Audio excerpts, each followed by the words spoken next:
This experiment was published in the Journal of Scientific Exploration in 1994. It begins with human DNA once again, and this is a very precise kind of human DNA. It comes from umbilical cords of newborns because that DNA is what's called very pristine DNA. It hasn't been eroded over time, as happens as we mature in life. So it's a very pristine kind of DNA. And the DNA is isolated in one vessel, and that is encased in another vessel to make sure that there are no other influences that are happening from outside to influence the DNA. So here is the experiment.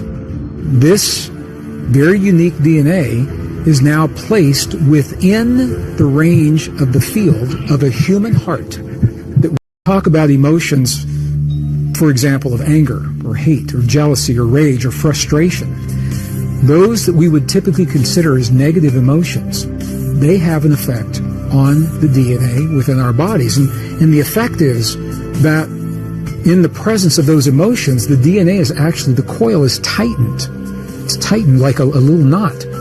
And that's important because when it is tightened in this way, the DNA does not express to its fullest capacity. So the negative emotions tighten the coil and prevent the DNA from expressing the fullest capacity of whatever it is that it is expressing, whether it's our immune response or our anti-aging hormones or whatever it is. The DNA simply cannot do its full complement of what it's designed to do. So from this description, you can probably imagine what the positive emotions do.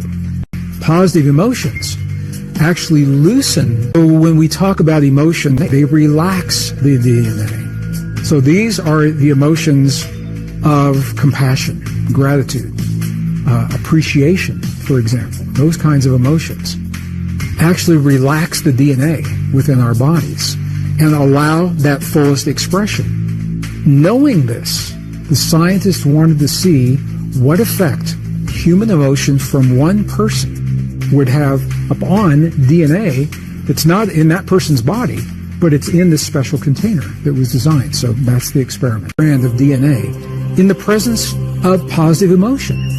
All that was happening was gratitude, appreciation, care, compassion, and the DNA was responding in such a positive manner that the DNA acted, again, as if it was about to reproduce itself in a new, vitalized, healed state.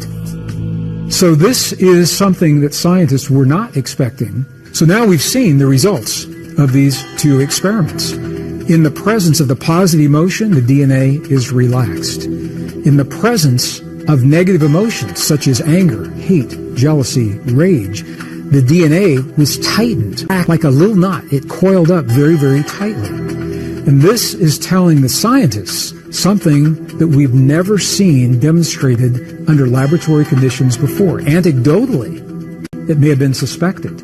But this is the first time in a laboratory environment that we could actually see human emotion intentionally created by those trained to create very specific kinds and very specific qualities of emotion.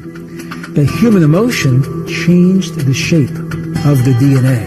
It changed the ability of the DNA to fully express the full complement of what it is, whatever that DNA is expressing. So I'm going to share with you now directly. I want you to hear from the scientists.